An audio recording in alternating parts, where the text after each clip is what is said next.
Magnification volume 0%. Good afternoon, and welcome to More Than Meets the Eye. I am your host, Blind Prime, on Black Zarek's Body, and for today I have for you, well, Transformers Generations Black Zarek, a Christmas present from a watcher slash good friend of mine, Garrison LaForge. Merry Christmas, Garrison, and thank you so much for this wonderful gift.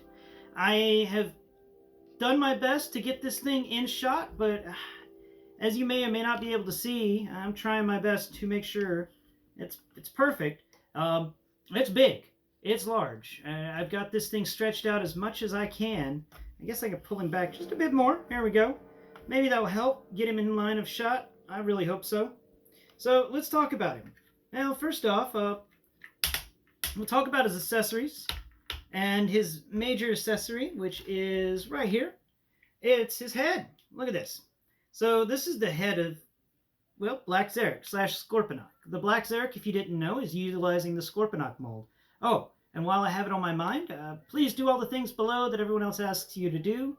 This channel is devoted to raising awareness for the blind through alternative means and methods. And, well, this is the alternative means and methods that I choose. And so here's the Black Zarek head. It's a pretty cool head. It's got some great detail, at least, you know, as a...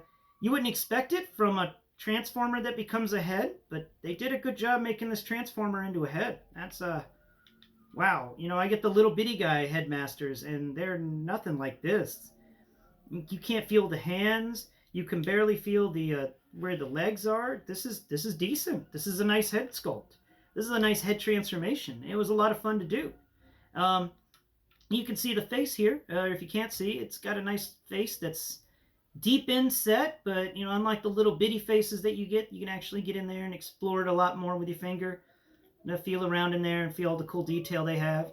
I do wish that they had given some battle damage to the face, maybe. You know, something else in there to feel. But for the most part, it's just a face. It's got these really nice textured ears, though, that stick up. Apparently, it's the color scheme for this guy is black and gold. And just so you know, the headmaster below it, Mr. Zarek himself, he sits right down there. He's a pretty chill guy. He's got an eye patch. And we'll discuss that guy more whenever we just talk about the city mode and we talk about the scorpion modes, because he will be made more clear then. And we'll just spin the head around like that. Point the face where faces should be pointed. And then take the, there's these little lip. That's the toes of the robot mode. That becomes this little lip at the end of the helmet. And you take that little lip and you put it in the neck's area. There's this little piece that sticks up out the back that the neck is, that's basically the neck. And when you put that little piece there, then you can snap down your Black Zarek head, and we'll spin it around, and hopefully it stays in shot. And you can see that it makes this nice feeling kind of popped up collar around the sides, where it hides some of that robot kibble.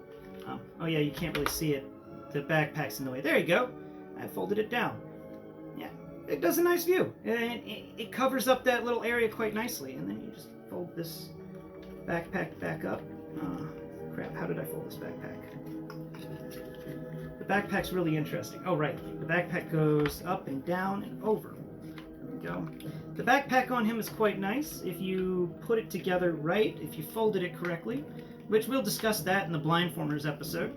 It snaps in there decently tight, and set it sideways.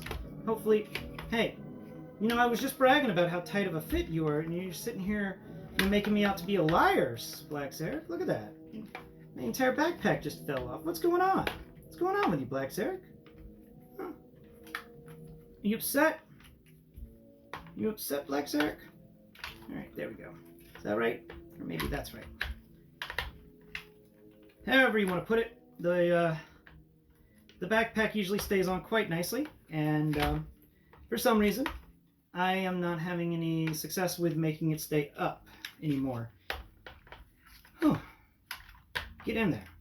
Get in your spot, you stupid backpack. I was just bragging about you. And you go and do something like this. You making me out to look crazy. Crazy backpack. All right, I think that's as good as it's going to get for now. Hopefully I can fix it. I don't know what's up. I think it's something with the transformation. This guy is kind of a complicated transformation, so be aware of that. It is both complicated and easy. The complicated part is the fact that there's so much weight here. It's so big. Oh, yeah, cool. There's that. Neat. All right. Well, so we got the head. We got the backpack. We talked about that. It comes with some accessories. Not many accessories. You would think that this thing may come with more, but I guess, coming with a deluxe class figure, a headmaster for that deluxe class figure. It comes with these two big double barrel guns. I'm going to pull them off of each of his arms where they normally sit. There's two male pegs and a peg hole in the upper area of his forearm guard, and that's where the gun will fit. It's got two peg holes, and a peg on the bottom of it. It's actually got 4 peg holes, so it can go in different places. It's a weird piece, but we're going to get it off the other arm. This is the arm that it always has trouble with for some reason. It never wants to come off the left arm as easily as it comes off the right arm. Come on, don't fight me on this. Don't fight me on this. There it goes. Alright, I'm going to set that off to the side. And we're going to grab, not you. Where's it at? Okay, cool. So we're going to grab the shield here, and we'll talk about the cool shield accessory. Now, the shield accessory on its back end has 2 siege ports, or siege pegs, and we're going to utilize those siege pegs on this arm here, where we just removed the gun. But there's 2 siege ports directly behind the front claws. And we're just going to utilize those. We're going to put it in one, and then we're going to put the other siege peg into the other one, and then we're going to push it down, make sure it has a nice fit. Then you can lower it like that to be a shield. Look at that, he's got a shield. And all good shields require a melee weapon. Where's his melee weapon at, you may ask? Well, here it is. It's this massive thing. It comes in 5 parts. It is freaking huge. It is called the Tyrant Spear. And to get him to hold it, you have to put it in just the tips of his fingers. So you open up his claws a bit. There we go. And we open up that. And we're just going to put that in there. We're just going to do the tip. No, up. No, you let go of it. Okay, there it goes. Just the tip. He can hold it if it's just the tip. The way these claws are made, they don't close completely. So anything that's too deep in the claw, like I'll move this thing deeper into the claw area, and even when it's shut, this is still too loose. I wish they had made the actual spear part, the length of the spear, they had made that a bit thicker, and it would have been perfect. But you work with what you got, and it is difficult to put the spear in his hand. He never likes it. He doesn't like his spear. So what I do instead is I reach over here and I grab my core class Optimus Prime, and then I open up this giant claw area, and he enjoys holding Optimus Prime. So we're just going to put Optimus Prime there, and we're just going to close him like that. And Optimus Prime's like, "Whoa, why? Help me!" All right. This thing is made of some good quality plastic. Black Zarek here, they didn't skimp on the plastic work. I do feel remnants of that Earthrise plastic, the stuff I hate, in the lower legs area, like that. These weird things that stick out on the front of the legs, which you can kind of put your fingers in. I don't know what those are really for, but they feel cool. And there's a lot of good molding down there, but those parts are actually made of that Earthrise plastic that feels lighter and more fragile than normal plastics. I don't really know a way to describe that. But the majority of the legs, definitely the parts of the legs that have the joints in them, in the upper legs and the thighs area, and even the waist, that's all made of that normal plastic that you see the Siege and Kingdom figures made out of. And that's really cool. And there's even a point here that not many people talk about, which I found to be interesting. Let me get them on the side view here. We got these cool, raise up your arm. Raise up your arm so they can see it. Yeah, all right. You got these really weird jets that stick out on the sides here. And at first I was like, what are these for? But then I thought about it. When you got a guy this big, he goes to tilt sideways or something, these jets could shoot off to keep him stabilized while he's walking around in an atmosphere. Or, flying in space. They could help him stabilize while flying in space. So that was a neat detail that I noticed and I was like, oh, that's really cool. They just randomly put that there. They didn't have to. That's neat. This figure is, wow. I like it, guys. This definitely winning best figure of 2021 in my opinion. I wish I had gotten a hold of the Scorponok, but due to its price and the fact that it disappeared and I couldn't find any of them anywhere, I just never could get one. So when I got this for Christmas, I was super happy and excited, and wow, I'm just amazed. I'm blown away by this figure and its abilities. The Omega Supreme was okay. The Arc was very disheartening in its abilities. I was a little upset by that. But this guy's turned me back onto Titans. This thing is everything I want a Titan class figure to be. If you want a Titan class that represents Titan class, this Scorponok is where it's at. And I hope they do more things like him because I am insanely happy with him.